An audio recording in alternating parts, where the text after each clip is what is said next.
श्री सच्चिदानंद सद्गुरु साईनाथ महाराज की जय।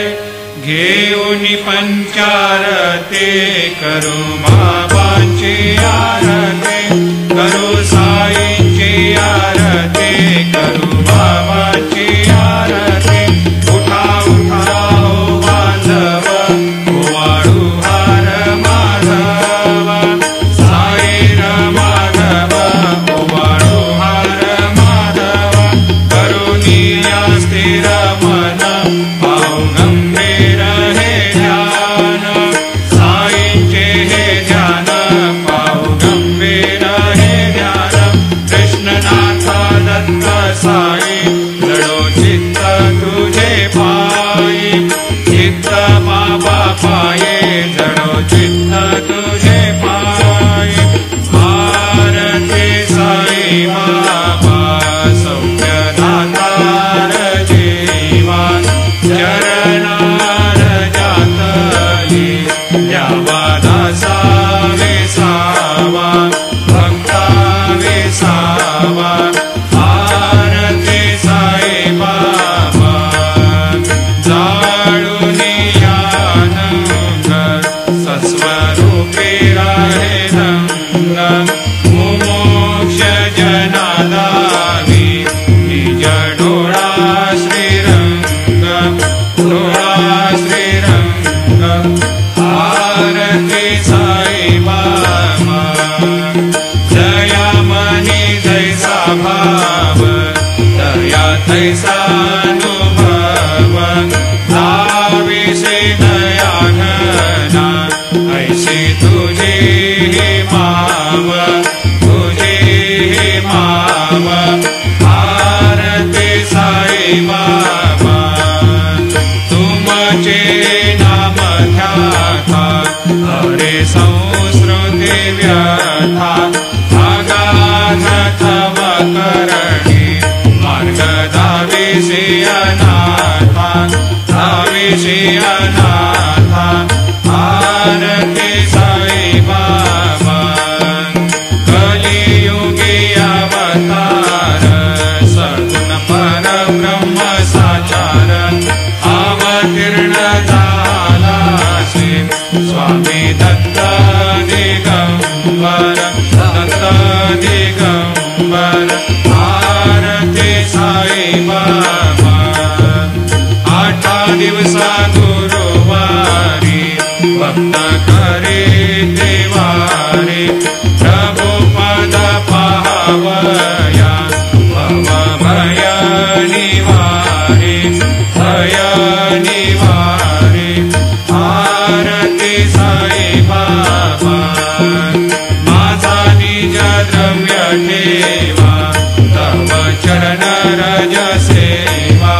मागणे हेची आता, तुम्हा देवाधिदेवा, देवाधिदेवा। भारती साई बाबा, इच्छिता दिन चातक, निर्मल तोया निज सुख। पादावे माधवाया, सांभाळा आपुली भाक, आपुली भाक। भारती साई बाबा, सौख्य दातार जीवा, चरणार जातळी द्यावा दासा विसावा, भक्ता विसावा। भारती साई बाबा, जय देव दत्तावधूता हो साई अवधूता।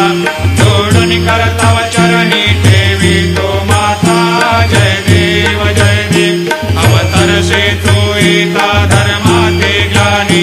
नास्तिकांनाही तुला विसी निज भजनी, दाविसी नाना लीला असंख्य रूपानी।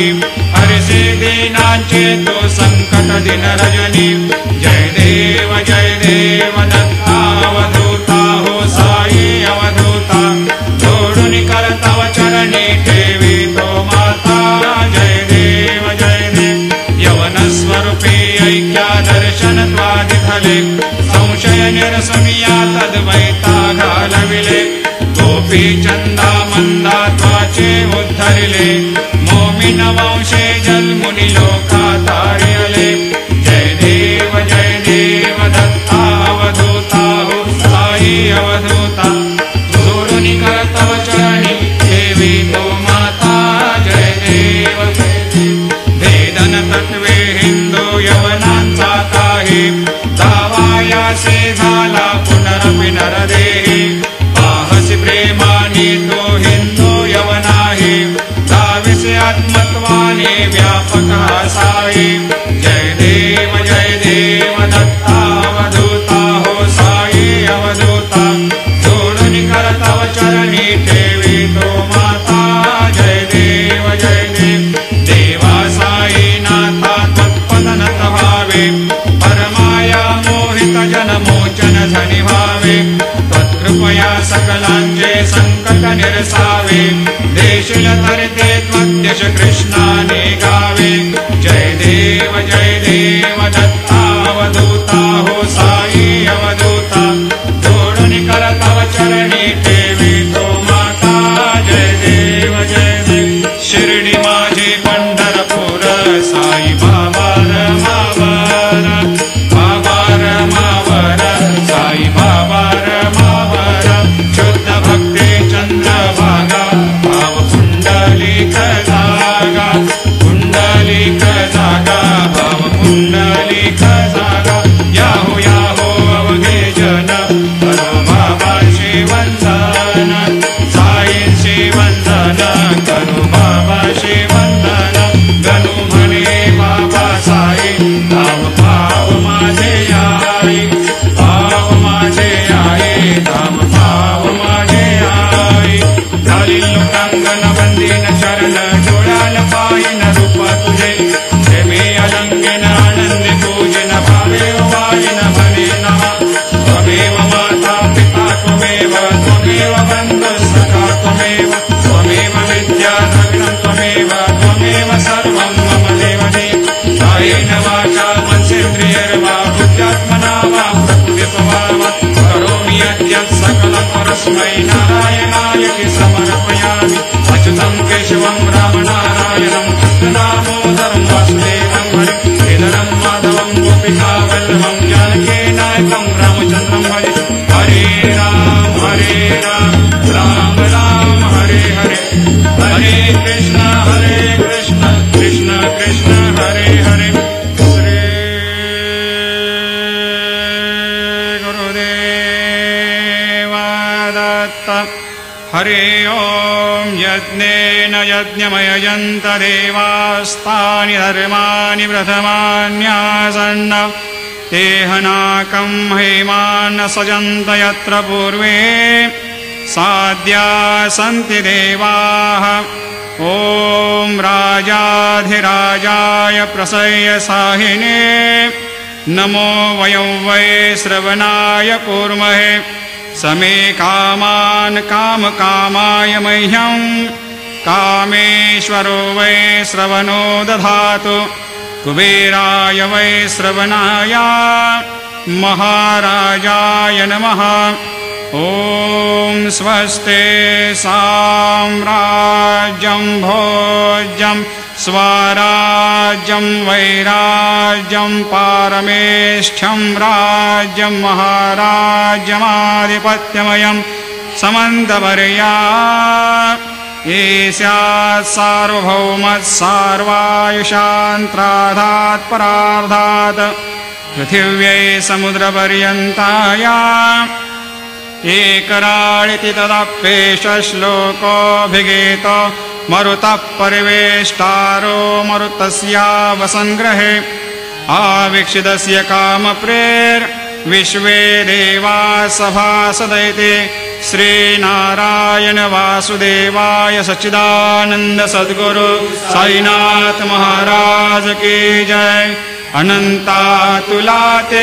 कसेरे स्तवावे अनंता तुलाते कसेरे नमावे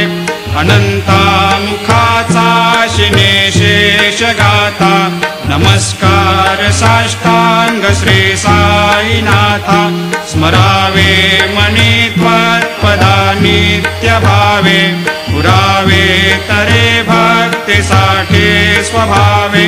तरावे जगातारुणी मायताता नमस्कार श्री साईनाथ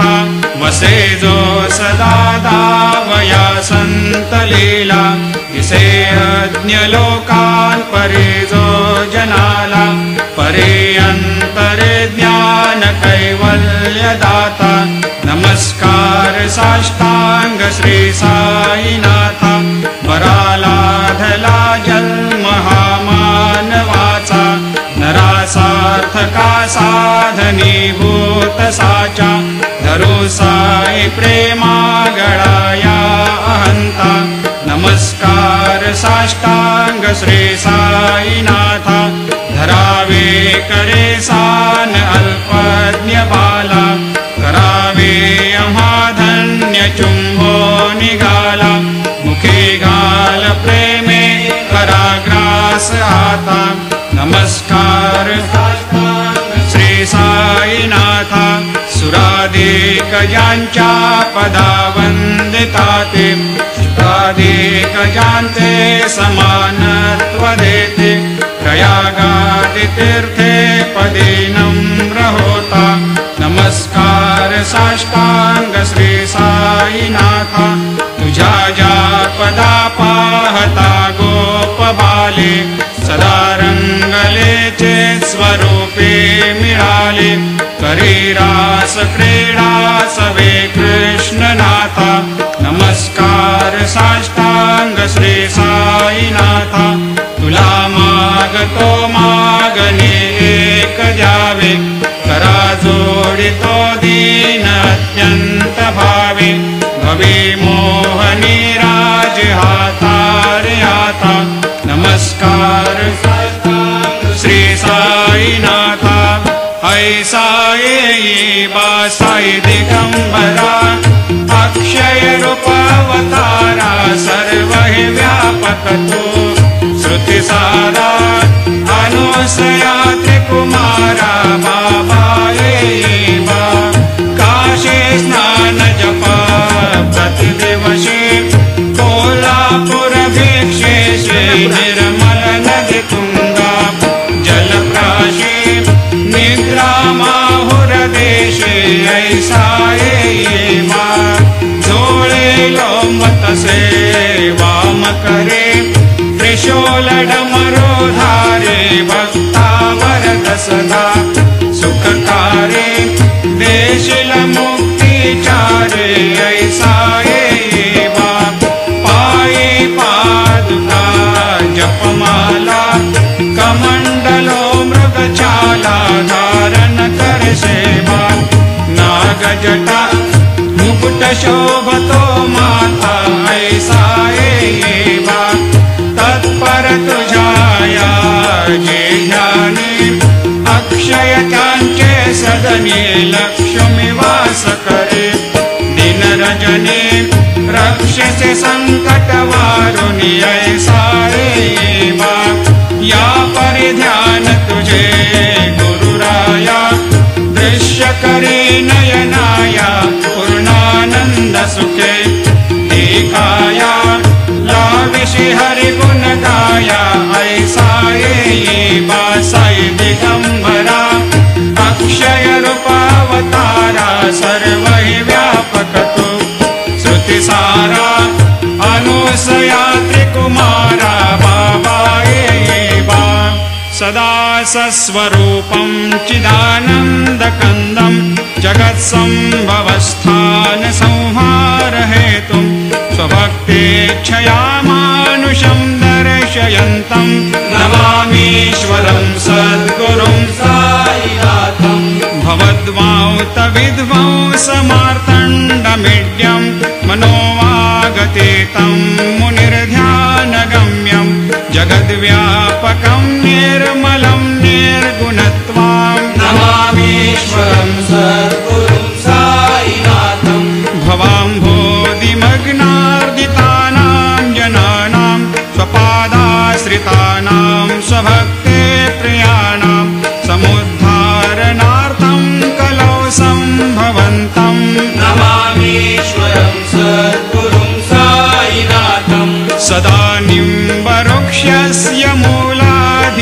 प्रवासात् सुधास्राविणं तीक्तमप्यप्रियन्तम् तरुं कल्पवृक्षाधिकं साधयन्तम् नमामीश्वरं सद्गुरुं साईनाथम् सदा कल्पवृक्षस्य तस्याधिमूले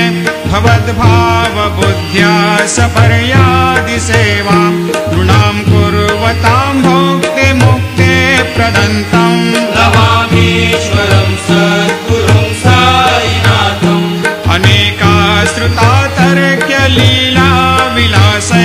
समावेशकृतेषान् भास्वत्प्रभावम्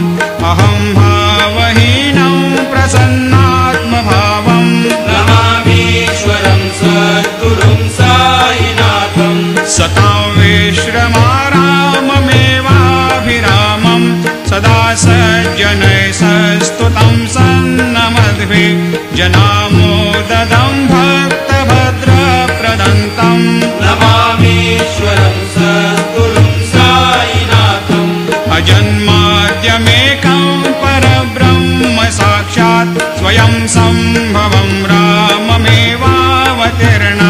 भवद्दर्शनात् सम्पुनीतप्रभोऽहम् नमामीश्वरं सद्गुरुं साईनाथम् श्रीसायीश कृपानिधेऽखिलनृणां सर्वार्थसिद्धिप्रदा युष्मत्पादरजप्रभावमतुलं धातापि वक्ता क्षमः सद्भक्त्या शरणं कृताञ्जलिपुट सम्प्रापितोऽस्मि प्रभो श्रीमत्साई परेशपादकमलान् न्यान्यच्छरण्यं मम सायिरोपधर रागोत्तमं भक्तकामविबुधद्रुमं प्रभुं माययोपतचित्तशुद्धये चिन्तयाम्यहमर्निशं मुदा शरत्सुधांशुप्रतिमं प्रकाशं कृपातपत्रं तव साईनाथ त्वदीयपादाब्जसमाश्रितानां स्वच्छायया तापमपाकरोतु उपासनादैवत साईनाथ स्तवैर्मयोपासनिना स्तुतस्त्वं रमेन्मनोन्मे तव पादयुग्मे भृङ्गो यथाब्जे मकरन्दलुब्धा अनेकजन्मार्जितपापसंशयो भवेद्भवत्पादसरोजदर्शनात् क्षमस्व सर्वान्धपरान्धपुञ्जकान् प्रसेद साये सद्गुरोदयानिधे श्रीसाईनाथ चरणामृतपोतचित्तास्तत्पादसेवनरतः सततं च भक्त्या संसारजन्यदुनितोर्धवनिर्गतास्ते कैवल्यधाम परमं समवाप्नुवन्ते स्तोत्रमेतत्पठेद्भक्त्या यो नरस्तन्मनः सदा सद्गुरो साईनाथस्य कृपापात्रं भवेद्ध्रुवं करचरणकृतं वा कायजं कर्मजं वा श्रवणनयनजं वा मानसं वा अपराधं विहितमविहितं वा सर्वमेतत् क्षमस्व जय जय करुणाब्धे श्री प्रभो साईनाथ श्री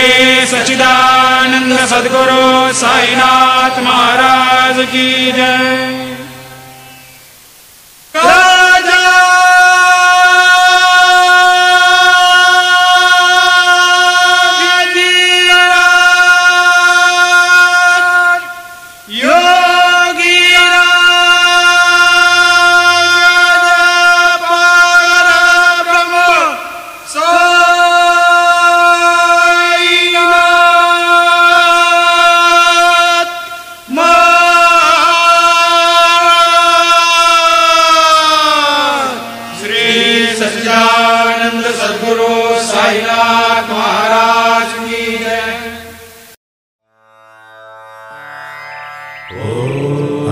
अनन्तकोटि